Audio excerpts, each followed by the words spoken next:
WWDC 2015 is just around the corner, so today we're going to be talking about everything that we currently know about iOS 9.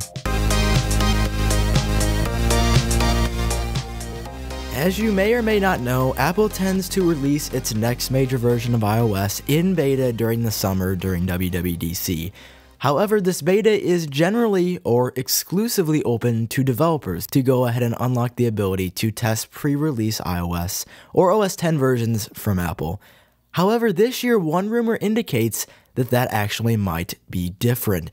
This rumor says that for the very first time ever, Apple will be launching a public beta program for iOS 9 at some point during the summer. Now, Apple actually did this public beta testing back with iOS 8.3, surprisingly enough, and it worked out this way.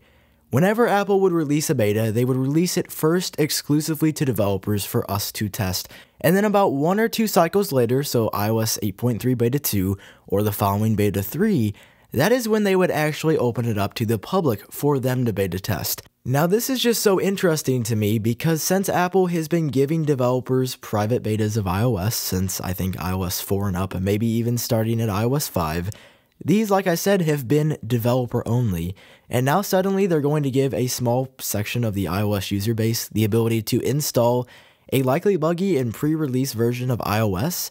If I looked exclusively at Apple's previous track record, I would say that a public iOS 9 beta would never happen. But based on this rumor and seeing what Apple did with iOS 8.3, a public beta for iOS 9 is probably going to happen. Moving on to our next rumor for iOS 9 is actually going to require us to take a brief glance at the past, especially at iOS 7.0 and iOS 8.0. These were public release and initial release versions of both iOS 7 and 8, and based on the public's feedback, it was pretty rough. Think about iOS 7 running on the iPhone 4.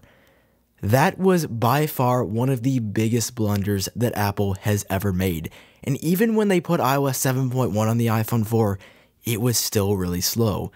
Think again back to the blue screen of death, where your device would just completely restart, respring, or reboot because you would see this blue screen and everything on your device would crash instantaneously. And iOS 8 still isn't that much better. One of my friends the other day just experienced that same blue screen of death that somehow still exists within iOS. And third-party keyboards, one of the main features of iOS 8, they work about 40% of the time. The implementation is still just awful. So based on this new rumor, Apple is said to have heard the public's feedback. Because in iOS 9, Apple is supposed to be focusing on stability improvements over new features for this major iOS release. Now, alongside stability improvements, Apple is also rumored to be working on some security improvements as well. And although security in iOS has not been a problem recently, adding extra security features into iOS is generally not a bad thing. These last 2 rumors that we'll be discussing related to iOS 9 actually deal with some upcoming user interface improvements. And the first one we'll be talking about deals with Siri. Now, Siri in iOS 7 and 8 has been pretty bland. There's really not a lot going on. I mean, the wave when you talk to her is kind of cool, but Apple is actually said to be bringing the much more colorful Siri interface from the Apple Watch to iOS 9. As you can see on screen right now, that's what Siri currently looks like when you use it on the Apple Watch. And I have to say, if this is indeed coming to iOS 9, if it's coming to the iPhone and the iPad, then I can't wait to use it. The animations are incredibly fluid and it just looks great. This second user interface change that we'll be discussing right now actually deals with the default wallpaper in iOS 9.